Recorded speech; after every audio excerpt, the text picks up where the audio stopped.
And here we are for a brand new episode of MAGA Uncovered. In fact, it's episode 5, where we uncover the MAGA propaganda that is not covered by the mainstream media. I'm Anthony Davis, and this is former Republican Ron Filipkowski. Hello again, Anthony. Another crazy week in MAGA land. Yeah, to say the very least. We're live on the Meidas Media Network, but you can catch up anytime and also subscribe to the free audio podcast wherever you get yours. Today on the show, Boebert, Green, Trump recordings, submersible conspiracies, MAGA Pride, and much more. But we're going to start with Russia, the failed coup by General Prigozhin and his private army known as the Wagner Group. Belarusian President Alexander Lukashenko added to the national humiliation of Putin, claiming that he single-handedly negotiated an end to the mutiny. Kremlin officials couldn't even get Prigozhin on the telephone.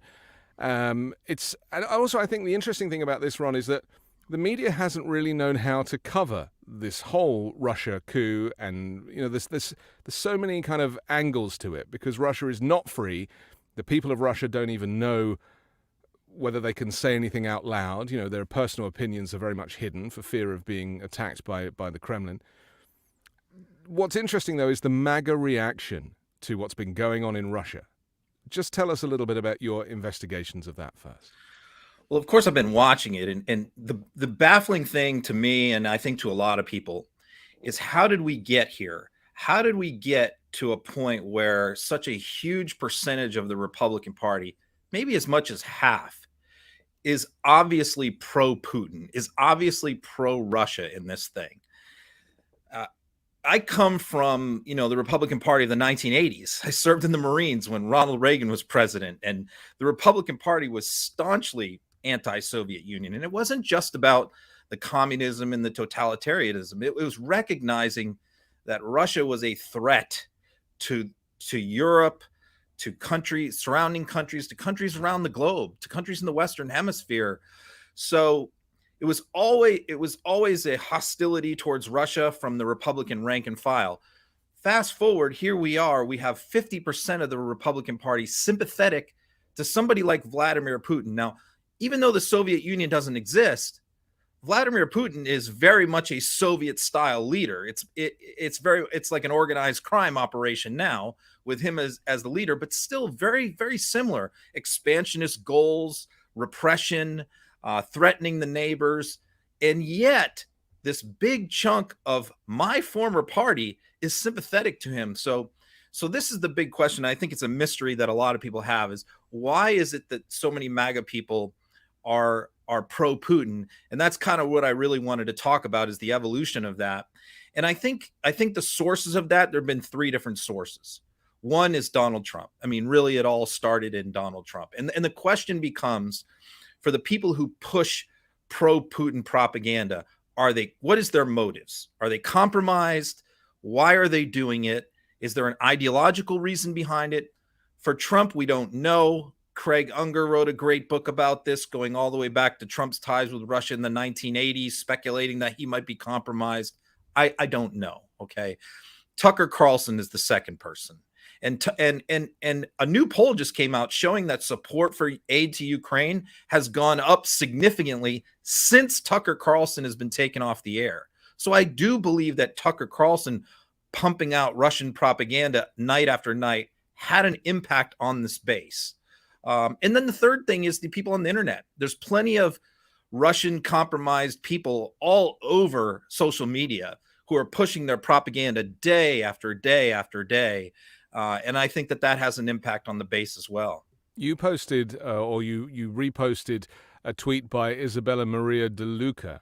I'll put it up and I'll read it out and just tell us a little bit about what she was going on about here. She says, people don't like Putin simply because the media tells them that they shouldn't like Putin. She says, I, for one, actually like Putin. I agree with a lot of what he says. Putin has defended the family unit. He has protected the country from dangerous far-left ideologies such as gender-affirming care that threaten the very framework of normalcy and function within a nation. He castrates pedophiles, protects children from mutilation, and doesn't like Joe Biden. It wouldn't surprise me if it comes out that the United States paid Wagner. The world's most evil actors want Putin dead. I mean, this is, firstly, who is she? And secondly, how did it get to a point where regular US citizens think that this kind of nuclear power that is famous for imprisoning its own civilians, including anybody that opposes the political leadership, is anything other than horrific? If I'm not mistaken, I believe she ran for Congress in 2022. I think she lost in the primary. She's definitely a MAGA influencer on Twitter. The messaging that you just read there is straight Tucker Carlson. That's what Tucker Carlson pitches night after night. It's this idea. The reason why they have this affection for him is they believe this propaganda that has been put out by the Russian regime, which is, Russia is a Christian nation. Vladimir Putin is a Christian, which he definitely is not. I mean, Vladimir Putin is just like Trump. He pretends to be a Christian when it suits him, and he puts out Christian-sounding messaging, even though he doesn't believe any of it.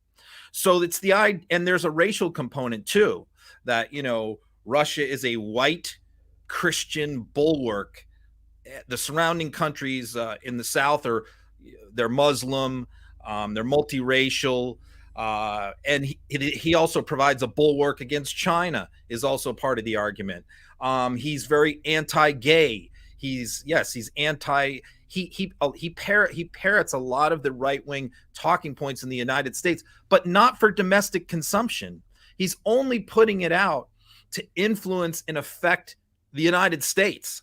He's very well aware that the messaging he puts out is picked up by right-wing media and right-wing social media in the United States. And he uses that to manipulate the MAGA base and manipulate our politics. And that works conversely as well, because Russian state media will always take video from Tucker Carlson's show, and then they will play it, and then they will analyze it, and they will say that, the US, they'll basically just give Tucker Carlson's Putin talking points back to their own viewers. Yeah, Julia Davis is the one who does this on Twitter. She monitors Soviet media, Russian speaker, and she shows how the messaging comes out of Russia, gets replayed in the United States, and then Russia will show it being played in the United States to say, look, even the Americans agree with Putin. Even they do. Yeah. So what the Russians see is this snapshot of right-wing media, which is agreeing with Putin. So they get the impression that people in the United States agree with what he's doing. Julia Davis wrote a very good piece in the Daily Beast today, which is definitely worth a read, about the kind of finer details of this. Because isn't that the problem? Here in the US, we are not getting the finer details of this, and you really need to be on the ground in Russia to kind of know what the sentiment is. Because it's a little bit like Afghanistan. When the Taliban kind of took over, the people would work for the Taliban, for the army, because they paid more than the US did. Right, as kind of, it's like people need to eat, they need to feed their families, and politically they want to stay under the radar, and they want to go with, keep their heads down for fear of repercussion, and just work with the system that they are stuck with. And that is the difference in a free country and an unfree country. And I was thinking this morning while I was in the shower, maybe too much information, but I was thinking this morning that aspects of that are starting to happen here, where people are frightened to say they're conservatives because there is a huge anti-Trump sentiment, maybe in red states, or in blue states, I should say, and then the same conversely, because there is now this whole kind of language of politics that isn't really much to do with policy. It's just about tribalism. Yeah. And they like the fact that he's this authoritarian strongman figure, which is also the image Trump tries to portray. There's a lot of similarities between the two. Vladimir Putin is not really a tough guy, but he projects that he is, and he puts out all the videos. And his followers, many of the people in the Soviet Union, believe that he's this macho tough guy because of the propaganda. It's the same thing with Trump and MAGA. They believe that Trump is this alpha male tough guy when he's not. He's nothing of the sort. He's always been a soft, wimpy guy, and but he projects this image, and MAGA buys it. So they tie the two together as both of these macho alpha strong men, when in reality it's a fiction, it's a fantasy, it's the image that they put out. What's the reaction been from MAGA people to the actual coup itself? The idea that the kind of military wanted to rise up, or this private military firm, Wagner, of course, which Putin instigated. He basically subcontracted because he didn't have enough of his own, in terms of the Russian military. So subcontracting to a private army, Wagner, who use ex-cons, take people out of prison to fight.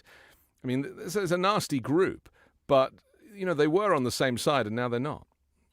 Well, when anything makes them look bad, their support of Russia in this war and their belief that Russia was going to easily conquer Ukraine, they immediately deflect, distract, and the conspiracy theorists start kicking into gear. And many of the usual suspects on social media started cranking out the conspiracies, that this was a plot between, Wagner and the Ukraine and the CIA, all to distract attention away from the recent Hunter Biden revelations. So that's what they do. They just say anything bad that happens is an effort to distract from something bad that's going on with the Bidens, or to divert attention away from our recent blockbuster revelation. So it's always a conspiracy. When the idea, though, that the United States or the CIA would somehow be in bed with Prigozhin is preposterous. The other ridiculous thing that they floated out there was that Democrats and liberals were rooting for Prigozhin, or that he became a hero to us, which is absurd. I saw not one person on the left praising him or trying to say he was some kind of hero. They were rooting for mutually assured destruction between him and Putin, but none of us were making him out to be a heroic figure. But this is what they do. They just lie and propagandize and just say, oh yes, everyone on the left is making him a hero, when you challenge them. Oh, show me one person who did that, and they can't.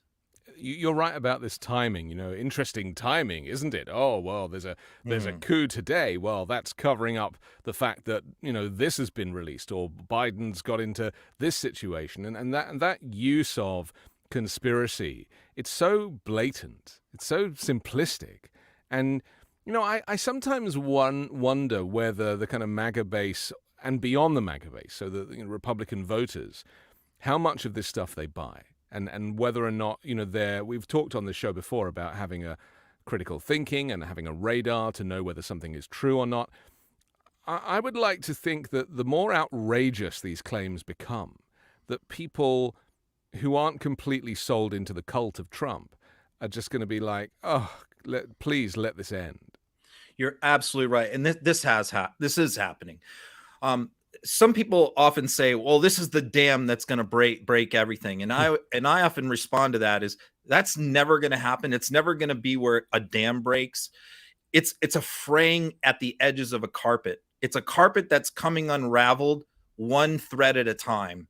And sure, all of these preposterous claims or preposterous conspiracies over the documents that Trump was caught with, yes, they fray at the edges. They chip away at the support. Just with respect to the Ukraine and Russia, there's still that 50% of the Republican Party, is a big chunk that doesn't buy into the pro-Putin stuff. And it's largely the older Republicans, the Republicans who came up during the Cold War, the Gen Xers, the baby boomer generation of Republicans that aren't falling for this stuff with respect to Russia. But some of them fall for other things too. But you're right. The more outlandish the conspiracies become, the more frayed away the base becomes. And the base is small. And I believe that the base 4 years ago was about 42% of the Republican Party. I think it's now about 35%. I would agree. There feels like there's a kind of diminishing return, which is great news for democracy. You mentioned the Trump tape. Let's talk about espionage just for a moment. A word that you would normally associate with Russia, but in this case, it's about the former president of the United States. I mean, this tape has come out where he admits that he can't declassify documents, and he talks about the fact that he's holding on to this plan that Mark Milley had given him that was a what-if plan or a just-in-case plan for an attack on Iran. And he's in Bedminster in his golf club, and it's obviously a classified document. I'll play a little bit of the audio just so we can remind ourselves of the evidence that Jack Smith now has on tape. Bad, sick people. That was your coup, against you. Well, it started right at the like beginning. when Milley's talking about, you were going to try to do a coup. No, they were trying to do that before you even were sworn in. That's right. Trying to overthrow your election. Well, with Milley, let me see that. I'll show you an example. He said that I wanted to attack Iran. Isn't it amazing? I have a big pile of papers. This thing just came up. Look. This was him. They presented me this. This is off the record, but they presented me this. This was him. This was the Defense Department and him. Wow. We looked at some. This was him. This wasn't done by me. This was him. All sorts of stuff. It's pages long. Look. Wait a minute. Let's see here. Yeah. I just found, isn't that amazing? This totally wins my case, Mm-hmm. Except it is like highly confidential, secret. This.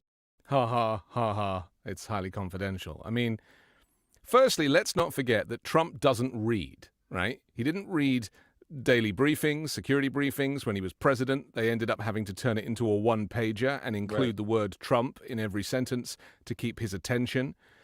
And famously he said, well, look, if there's something important, they'll come and tell me about it. Why do I have to read the presidential daily briefing? I mean, that in itself is terrifying. So the fact that he's got all these papers all of a sudden, clippings and bits and pieces and with classified documents in and amongst it, I mean, none of it makes sense. These are obviously mementos, right? He obviously felt that he could take anything he wanted. And, being a former president, it would be nice to have as much stuff as possible. Yeah, I think that what makes this, first of all, the voice of the woman that you heard there was Liz Harrington. I've heard some speculation about people not knowing who the voices are there. That's his official spokesperson. I often call her like the hologram because she uses a filter that makes her almost translucent white, look like a ghost whenever she goes on TV. That's who you heard there. So the reason why this is incriminating is because a lot of people thought when he had the documents, the original defense was, well, maybe these were just mementos or things he likes to show off to people and all of that. But what we learned from this particular document is that there were specific reasons for each thing that he took, specific motives. And we know in this particular thing, when this conversation took place, just a week before, a story had come out about General Milley and whether Milley wanted to invade Iran, whether Trump wanted to, et cetera, et cetera. So he kept this document as sort of ammunition to use in case that ever came up in the future. So a little leverage. Yeah. So there are improper motives involved here with him taking these things. So, but the other thing is the MAGA reaction, which runs the gamut from, we don't care about anything. We don't care about any of this stuff. We don't care about what he had, what he took. We love the guy. He's America first. Biden sucks, and we're riding with Trump. So there's that element. But then there's the other element, which knows that that's not really going to fly with a big segment of the population. So they've got to come up with some justification. And you see Trump doing what he typically does, which is stupid for a criminal case, but for politics, it's worked for him in the past, which is he'll try out different explanations until one seems to work well. So he's dropped the one about they planted these documents. That one's now done. Yeah. But the new one is that there was no document. Right. And so now it seems like he's settled on a story over the last 24 hours, I would say. And that story is, that these documents it was bravado. I was bragging. They weren't really plans for the Iran war that I had. What they really were was just golf plans for a golf course. And I was just bragging and showing off to this guest. So that seems to be his defense, which is utterly preposterous. And it also conflicts with some of the other stories that he's told. But this seems to be the one that that MAGA seems to be latching onto, and they're gonna go with. He's posted this thing on Truth Social. I mean, the stream of consciousness, he doesn't even use lowercase anymore, does he? In fact, maybe it's been removed from his keyboard. Everything is uppercase. Could somebody please explain to the deranged, Trump-hating Jack Smith, his family and his friends, that as President of the United States, I come under the Presidential Records Act as affirmed by the Clinton Sox case, not by this psycho's fantasy of the never-used-before Espionage Act of 1917. This is something that he's doing a lot now. He can't get his head around the fact that the Espionage Act has not been used before. Like, a lot of these charges have not been used before. And it's like, you don't use them willy-nilly. You use them if someone's broken the law. There's this disassociation that he seems to have with the fact that this is the law and these are crimes, and therefore he has to be tried for them. It makes no sense to him. And blaming or accusing other presidents of never having been charged for anything is not an argument. We as logical people can go through that post point by point and prove why it's wrong. Yeah. The problem is MAGA never hears that other side of the coin, because the interviews that he does, with the exception of the Brett Baier interview, he never gets pushback from any people on Fox or Newsmax or wherever he goes on. I mean, setting aside Biden is spelled wrong, the Espionage Act has been used multiple times to prosecute people. Many people have gone to prison for violation. The Clinton Sox case involved recordings that Clinton made of himself that he was going to use for his memoir. They were recordings of his own voice. They were not classified documents. Has absolutely nothing to do with this scenario. It's just a ridiculous legal theory that they've come up with, similar to the ridiculous legal theory he latched onto with John Eastman to try and overturn the election. So these people pitch these wild theories to him, and he buys into them. But the other part is the first part of that post, where he encourages people to harass Jack Smith, his friends and family. Look, I prosecuted and defended probably 7,000 or 8,000 criminal cases over 28 years. There is no scenario by which one of my clients could ever tell one of his friends, family members, supporters to reach out and try and make contact with the prosecutor's family and friends to tell him to stop prosecuting him. Any one of my clients who would ever have done that would be locked up immediately that day. So he continues to get away with things. I don't know why. If I was Jack Smith, I would have filed a motion to revoke his pretrial release. Well, that's what I was going to ask 5 minutes after that was posted. What on earth must Jack Smith be thinking, Ron? I don't know. You know, maybe to he's have trying this... to show like this doesn't bother him, that he has a thick skin. I don't know. But it's ridiculous that he would get away with posting something like that. This thing you said about the fact that MAGA supporters don't really care for the detail. I mean, this is very serious, isn't it? And in fact, we have a clip that you tweeted or retweeted a couple of days ago from a guy from Real America's Voice, another one of these kind of right-wing propaganda kind of faux news channels. Just listen to what he says about, I mean, his allegiance to the cult of Trump. To the leftists in America, and I believe I'm speaking for MAGA when I say this, we don't give a damn what that recording says. Honestly, if you listen to the recording, all it shows is that President Trump was showing how attacked he was for putting America first. The mainstream media and how all of these leftists, this coup attempt against him, what was going on when he was president, even by the military-industrial complex, who are supposed to be taking his orders, but we're working to undermine him. And all you have to do is look at what's happening now, and it proves his point. They're going after him, this fraudulent indictment against President Trump. So no, I don't care what the recording says. You could bring out 100 other recordings of President Trump. What I know is President Trump put America first, and the Democrats in Washington. Well, there are going to be 100 other recordings. I mean, this is the thing about politics, isn't it? That you do not know what's going to happen week after week. And I have a feeling that, I mean, Jack Smith has now subpoenaed CCTV from Bedminster, right? Yes. Yeah. And some people have asked, like, well, why isn't the Iran document that he was talking about in that tape in the indictment? Well, because it was at Bedminster, if I'm not mistaken, where that was taking place. So I think that throughout this case, there's been jurisdictional issues as to whether jurisdiction lies in Miami, where Mar-a-Lago is, Palm Beach, or Bedminster, because documents are in both places. It very well may happen that he is indicted also up in New Jersey at Bedminster, because there were some documents up there, including the Iran one. But talking about Ben for a second, just to give you a little background on this, Real America's Voice is one of these networks like Right Side Broadcasting that covers all of the Trump rallies, the Trump events. They'll go into the crowd, they interview the people, they interview the warm-up speakers. Yes, these are propaganda networks. It's also why I tell people on the left that it's impossible to deplatform people, because they have alternate platforms. Ben is basically Steve Bannon's field correspondent. Steve Bannon sends him out to do interviews around the country. He spends a lot of time on the southern border and at Trump rallies. Very similar to Marge Green's boyfriend, Brian Glenn. They both have basically similar jobs. So yeah, he's a true believer. He's a propagandist. Trump, he's literally one of these people, and this is reflected in the MAGA base, where Trump could kill somebody in the middle of the street and they would still vote for him. They don't care. They literally don't care. There's nothing you can tell them about Trump that will put a dent in them. So we don't argue with these people. I don't engage with these people. I talk to Ben from time to time, but there's no point in arguing with him. What I do is try and hold people like Ben up to the average people in the country and just say, this is what MAGA is. Do you want to be a part of this team?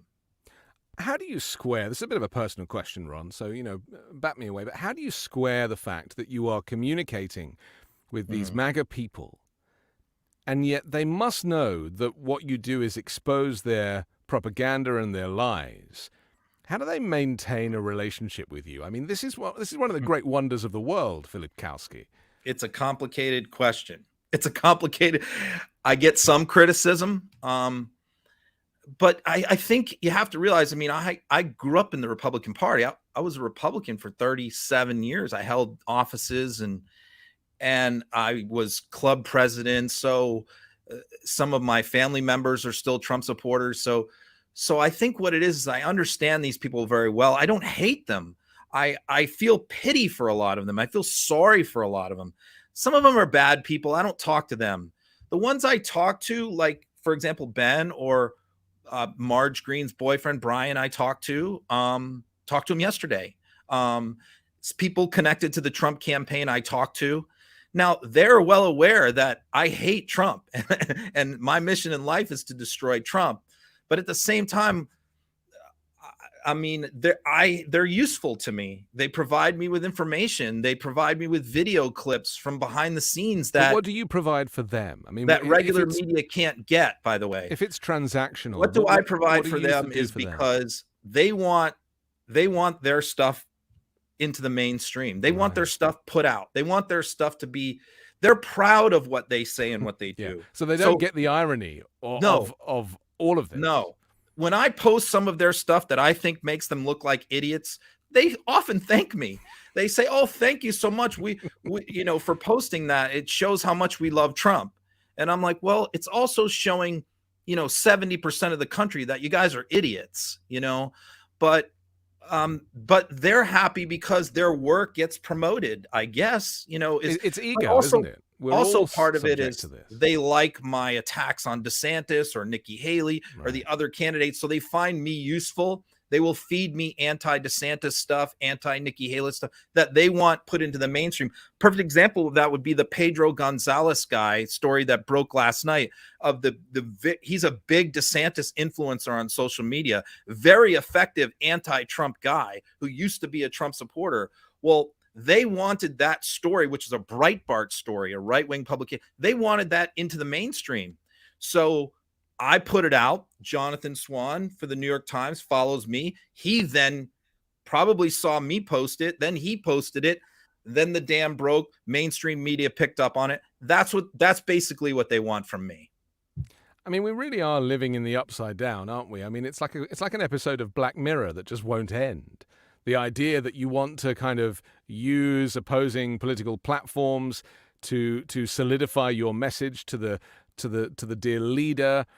It's a little bit like we could just talk for a second. We weren't going to talk about this, but the Kevin McCarthy turnaround, where he basically says on television, he was on CNBC, I think, and he basically said that Trump wasn't really the stronger candidate, and now he's had to go and apologize to Donald Trump. And the argument is, well, you went on. Did you go on an unfriendly network to do that? I mean, he shouldn't have been put in that position, and yet he couldn't help but say it.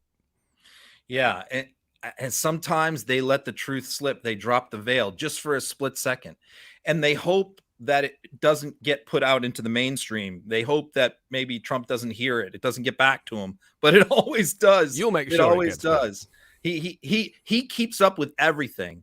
I know that he's well aware of many of the things that I do, because some of the people very close to him and his campaign follow me on Twitter, so I know he's aware of it. So yeah, it's sort of strange.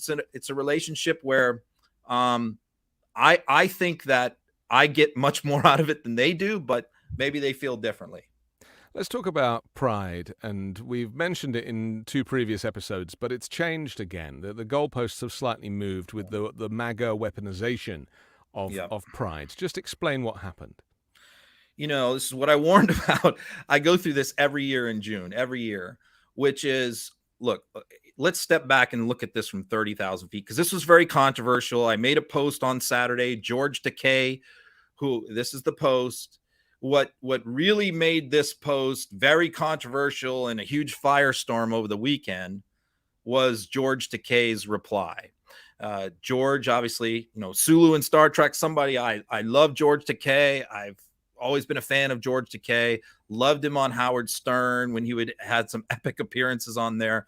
So I like George. George follows me on Twitter. I follow him.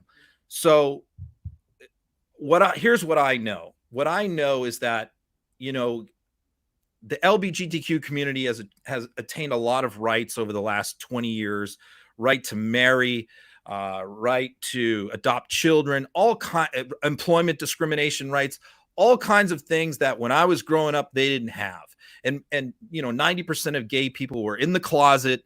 They kept it hidden. They were unhappy because many of them were in heterosexual marriages that were unfulfilling to them. So we've come a long way since that point. And there are many on the right who want to roll all of those things back. They are not happy with them. They want to see Boebert overturned, which I think it very well might be overturned by the Supreme Court, which is the gay marriage decision, making it a constitutional right.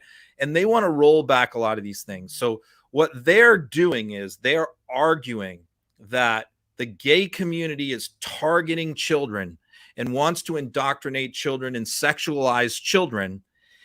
And they use that to try and argue that a lot of these rights should be rolled back. And so what I implore, and they make this argument that teachers in school are doing it. So I battle these people all year round saying, no, teachers aren't groomers. No, gay people aren't after your children. No, nobody's trying to sexualize your kids or make them trans. Argue with them 11 months out of the year. And then Pride Month rolls around. And this is the time when they're going to prove me wrong. And they're going to pull clips from Pride Parade and put them out to show the public that I'm wrong and they're right, and that gay people really are out for children. And so what happens? The Flagstaff, Arizona this weekend, Toronto, New York City, Seattle, Pride Parades all had incidents where, yes, I mean, this was the one in New York City where the group said, and I listened to this recording. It's legit. They admitted to it. We're coming for your children. We're coming for your children. And you can see this was on Fox News. This was a huge deal. Members of Congress were talking about it, millions of views. This group said, well, we were only mocking the right wingers. We're only saying that, look, this is what right wingers say about us, and we're making fun of right wingers. The problem is, no, that doesn't translate on TV. That doesn't translate on social media. Nobody gets your joke. So these 20 people, 30 people in New York City and Central Park who did this did tremendous damage to their own movement. There's a 3rd grade teacher somewhere who's going to be persecuted because of these 20 people decided that they needed to do that to make a spectacle and a statement. And you know, the other clip was people that went there. There were a bunch of men who were completely naked. You know, they had their penises out, they're riding bicycles, and there were little kids on the side of the road watching this parade, and they clipped that part.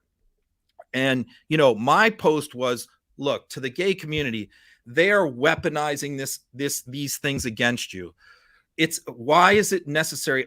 Maybe there's some kind of artistic or creative reason for it, but I'm just letting you know that what they are doing to this is they are harming your movement, and they are harming politicians and elected officials who stand up and defend you are being hurt by these incidents.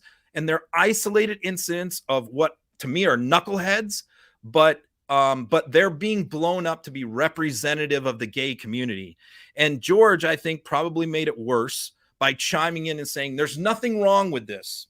There's nothing wrong with doing this in a pride parade, getting naked, et cetera, et cetera. And then, of course, that throws more gasoline on the fire. See, we told you. They're even agreeing that this is fine. Yeah. So I understand it's just, for me, it's very frustrating. I have to say to you, Ron, I'm actually with George, right? I believe that people should be able to express themselves however they want in these situations. And for them to, you know, expose themselves, I mean, people have been being partially naked in pride parades for years, right? That's not a new thing. But what you're saying is that it's those images, because we live in a world now that is social media based, that is image based, clips and clickbait, that stuff has been stolen and turned.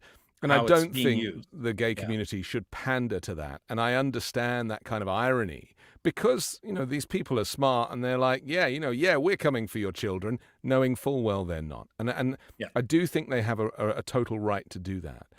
But it's unfortunate that, you know, in real life, it was probably completely harmless. But on social media, and when it's replayed on media, that's when it becomes a dangerous thing. And in fact, you could argue that this is very similar to the BLM protests. Where, absolutely. Where they did the same thing. Where you had, you had black community burning down their own local businesses because they were that upset. They were that angry. That's how important this message was, to get their message heard, to have somebody just take an interest in them and make changes of policy to help them, that they were prepared to burn down their own local businesses. And that was weaponized by the right, saying, look how savage these people are. It still is. They still bring it up. Yeah. You know, every time you bring up January 6th, they say, well, the Justice Department didn't prosecute all the people who burned down the cities during BLM. Yeah. You know, they still use it. Yeah. So, yes, you know, I just feel like political movements need to police their own. But they're not political movements, though. That's the thing. The gay community is not a political movement. Pride is not a political movement. It's a celebration of rights. And I suppose you're right, but there's politics involved, though. Yeah, because we live in an over-politicized country, and in more liberal countries, pride would come and go with a few people might complain about it, but it doesn't take on. I mean, abortion shouldn't be political anymore. It should have been done and dusted 50 years ago. All of these things that are part of humanity have become politicized and weaponized, and it devalues the original message, which is that in this case, gay people deserve the same rights as straight people. They're not getting more rights. They just want the same rights. I just look at it just from somebody who is involved in elections and just from a numbers game. Yeah. And what I can say is just the cold, hard numbers of the political reality of this is 80% of the country favors gay marriage, favors gay adoption of children, favors pride parades, all of this stuff, favors no employment discrimination against gay people.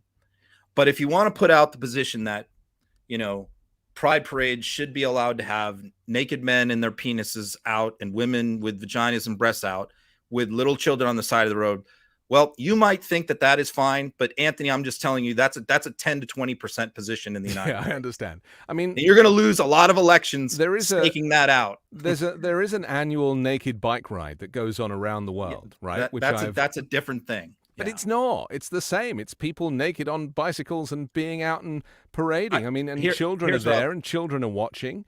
You know, no one's going to become gay because they see a man's penis. No, they're not. But there are laws against exposing yourself to children. I understand that. But the point is that, you know, the naked bike ride is legal somehow. And so maybe so should Pride. Let's talk on this same subject about how a joke like "we're coming for your kids," Biden has actually said some stuff when he was sitting next to Narendra Modi, and has been weaponized. Let me show the clip, and then you can explain what happened. And I sold a lot of state secrets and a lot of very important things that we shared. Now, all kidding aside, look, we're teaming up to design. All kidding aside, tell us what really went on there. Look. Let's talk. This is a big subject too. And look, maybe like the last subject, this is probably one show where I'm going to say a lot of stuff that maybe people don't want to hear.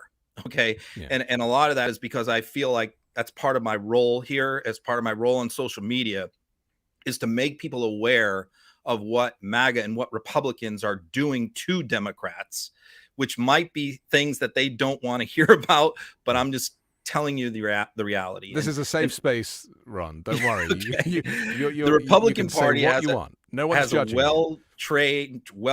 Republican Party has well-paid, well-trained team of people that do nothing but stalk Biden. Every public appearance, everything he does, everything he says, they're clipping him. They're looking for mistakes. They're looking for gaffes. Okay, and this particular one was put out by the RNC. You know, their rapid react. The Democratic Party, by the way, doesn't really have anything like this. They rely on people like me and a few other people on social media to kind of voluntarily do it on their own. But the Republican Party is very organized. They pay people. They have teams of people that do this. War rooms. So, yeah. And so, and Biden is fertile ground for this kind of stuff because, I mean, we do it to Trump, but they do it to Biden too. Let me just give you the 5 categories of things that they go after Biden on. And I say this with hopes that maybe somebody connected to the Biden campaign or White House might hear this and become aware of it, because I think they might be aware of some of it. I think maybe they're not necessarily aware of all of it. One is rather harmless, which is Joe, like Ronald Reagan, like Abraham Lincoln, likes to tell stories from his childhood and from his upbringing. As the years gone on, these have become embellished and they become he adds more humor to them to where they still probably have a very low basis in reality from the original stories that he told 30 years ago. Those are harmless, okay? But the second category is he likes to tell these jokes where he'll say something sort of preposterous or outrageous for shock value or to get the whole public going, what? And then he'll go, no, I'm just kidding, guys. And he thinks that that's funny. I don't particularly appreciate that humor from a president, but he gets a kick out of it. So he keeps doing it. The problem is the Republicans always cut the, hey, I'm just kidding, I'm just joking part, which they did in that clip.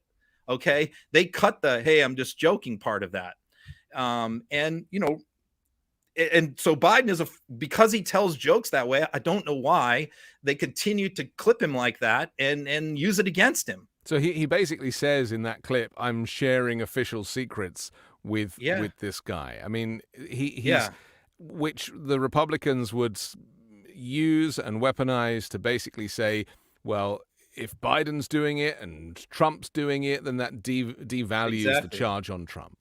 Yeah, see, it's no big deal. Yeah. So, and then the other one sort of, the other 3 kind of come into the narrative of that Joe Biden is senile and he's old, So the other 3 categories are, he has this tendency after he's done speaking at a podium to sort of wander around in the wrong direction. And, sometimes he doesn't know where he's supposed to go. Yeah. And he's kind of looks like a Mr. Magoo, and some staffer will grab him and go, over here, we're going over here. So they will always clip that and they'll put it together to try and show that he doesn't know where he's at. He's senile and all of that. The fourth category of things they do with Joe is from a different generation of people who are were more hands-on. They're more touchy-feely. Tactile. That's the current generation, the Gen Zs, the millennials. You don't see their politicians hugging and kissing women and, touching their faces and kissing them on the forehead. Joe's generation, it was very commonplace in the 70s for a politician to do that.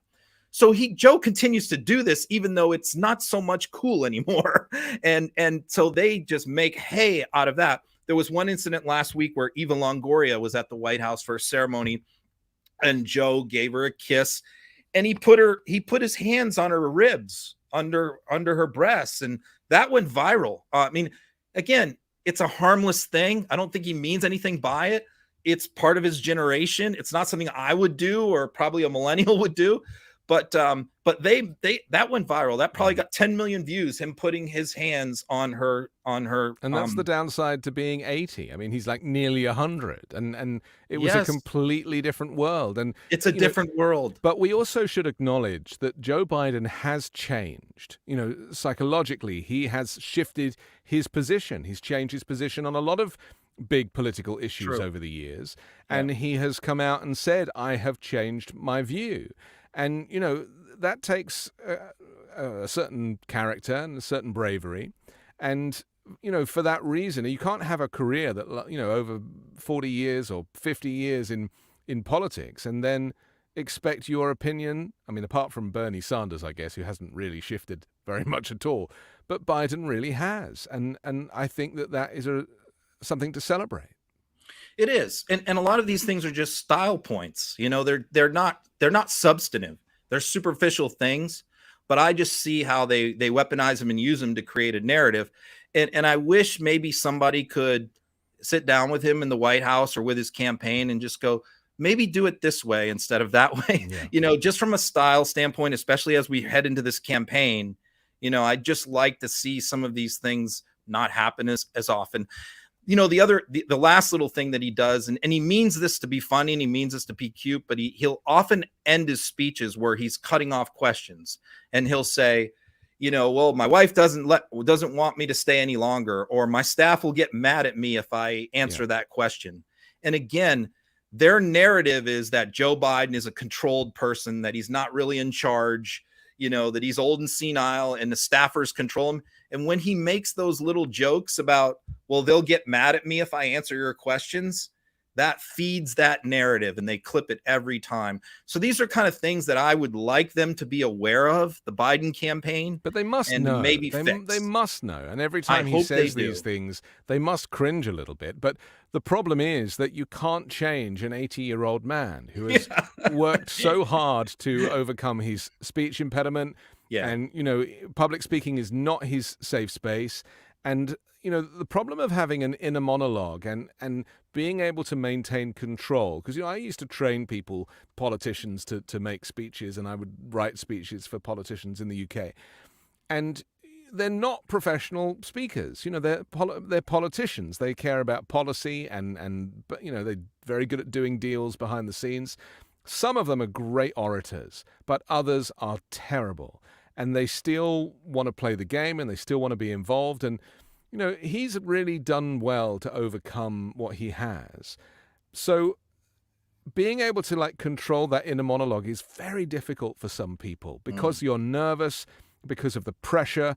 And so you end up defaulting to things that are on your mind or in your mind that in fact, as I'm sure as he's saying them, he's thinking, I shouldn't be saying this, right? But at 80, there's no way to stop it. It just comes out like dribble. That's just how it is. Probably what he would say to me is, hey, buddy, I got elected president. Right. I got elected to the Senate 6 times, or 8 times or whatever. Who are you to tell me that this isn't working?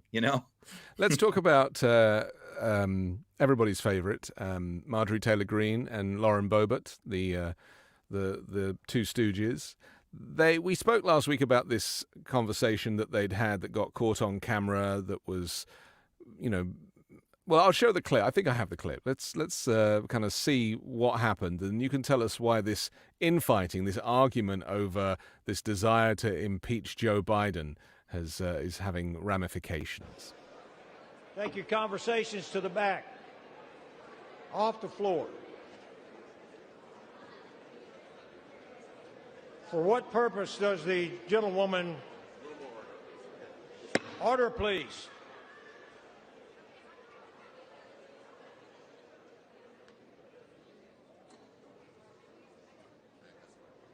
For what purpose does the gentlewoman from Florida, Mrs. Luna, seek recognition?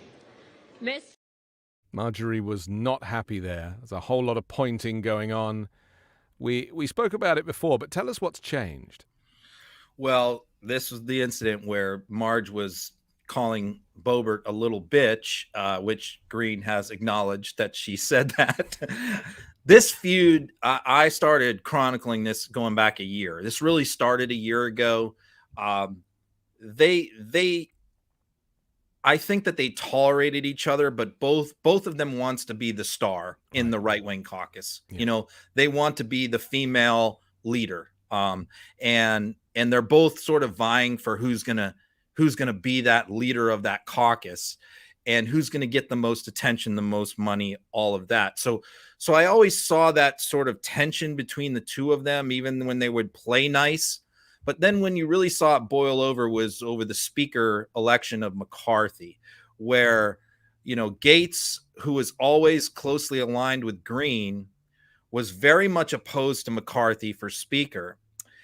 And Marge Green made the bet that she wanted to be in leadership, or she at least wanted to have influence over leadership. And she wanted to align herself with the establishment powers in the House. And so she made a bet where she basically walked away from her caucus, her Freedom Caucus group, and sided with McCarthy. And that was huge for McCarthy.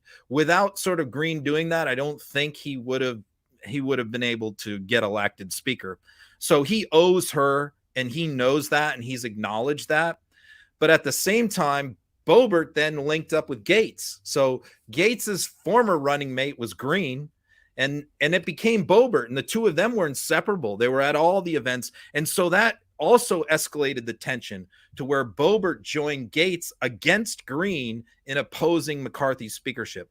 So then Green's big pet thing has been impeaching Biden. This is her thing. I'm going to impeach Biden, and she fundraises off of it. This is her big pet project for months and months and months. So then, which is in itself nuts. I mean, we should nuts. Just get in there and say that shouldn't be normalized. Right. So McCarthy, though, is blocking this and not bringing it to the floor for the vote. McCarthy doesn't want it to go anywhere. That's obvious. So what Boebert did is she crafted it as a resolution to sort of force a vote and go around McCarthy and get it to the floor for a vote, which is what happened. And this is what you just saw in that clip was Green reacting to that, which is basically, Boebert, you stole my thunder. You took my issue away from me. This was my baby, and you stole it from me, and I'm never talking to you again. And that vote took a lot of Republicans by surprise, didn't it? They don't want this. I mean, they just took Congress. They barely are hanging on to Congress by 5 seats. Santos is going down, and probably whoever they nominate in that district is going down. So, I mean, they're hanging on by a thread. The last thing in the world that they want is to have a ridiculous impeachment of Joe Biden, which will never work, which will seen as being nakedly political. I don't even think Green ever wanted this up for a vote. I think she just wanted to yammer on about it and raise money off of it. But then Boebert screwed everything up by forcing a vote on this.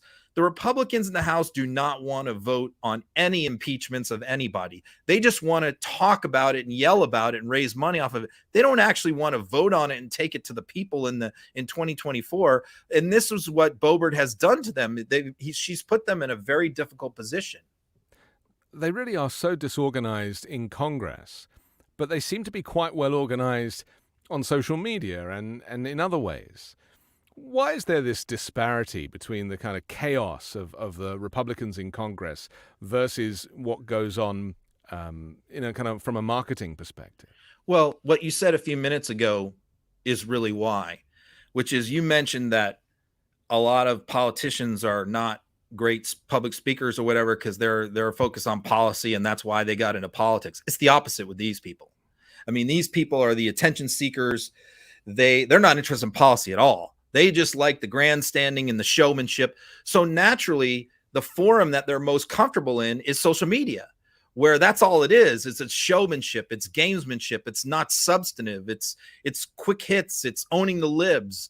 That's what they're built for. That's what they're designed for. And that's how they got elected. But they can't do policy. And not only that, they have no party loyalty. They're not loyal to each other. So whereas the Democrats, you see this wide spectrum coalition of Democrats, of ex-Republicans and people that are relatively conservative like me, and then far left people, where we get along with each other on social media and policy because we understand the larger goal and we're part of a party and we're loyal to each other. These people don't have that. They're all free agents. They're all individuals, and they won't hesitate to go after each other. It's like a talent contest, isn't it? They just want to win America's Got Talent. They want to win today, and tomorrow's a new contest. Let's talk about Jim Jordan for a second, the man without a jacket. There's more ramifications have come up and a video's come out about Adam DiSabato. Is that how his name is pronounced? Right. He testified a year ago to the Ohio House about the Jim Jordan cover-up of abuse. Just explain it before I show the clip. Yeah, so this guy's a pretty legendary. He was captain of the wrestling team when Jim Jordan was there as an assistant coach. So the allegation, well, what's clear is the doctor who was at Ohio State, who cared for a lot of the wrestlers, was sexually molesting them. And a lot of them kept it quiet, which is what often happens for victims of sexual assault. They won't say anything, particularly male wrestlers. They don't want to come out and say that they were molested by another guy. It's just very anathema to their culture. And so they kept it quiet and hidden for so many years until the statute of limitations in Ohio passed. So what is in this clip is him appearing in front of the Ohio Senate, arguing to try and get the Senate to change the statute of limitations and make it longer so that they could sue Ohio State. And he was mentioning in his speech how the reason why they didn't bring this lawsuit is because Jim Jordan was the point man for telling them not to sue, not to come forward, not to get lawyers. So what they were arguing is the reason why we missed this deadline is because of Jim Jordan pressuring us to keep quiet. Now, thankfully, what has just rekindled this was then they took to court their case to federal court, and the United States, and that was challenged by Ohio State, and that all went all the way up to the U.S. Supreme Court, who just ruled that yes, they can sue Ohio State and Jim Jordan in federal court. Here's the clip. This is disgusting. You people have the power to do something. Ohio State is too arrogant. They think it's going to go away. Jim Jordan called me crying,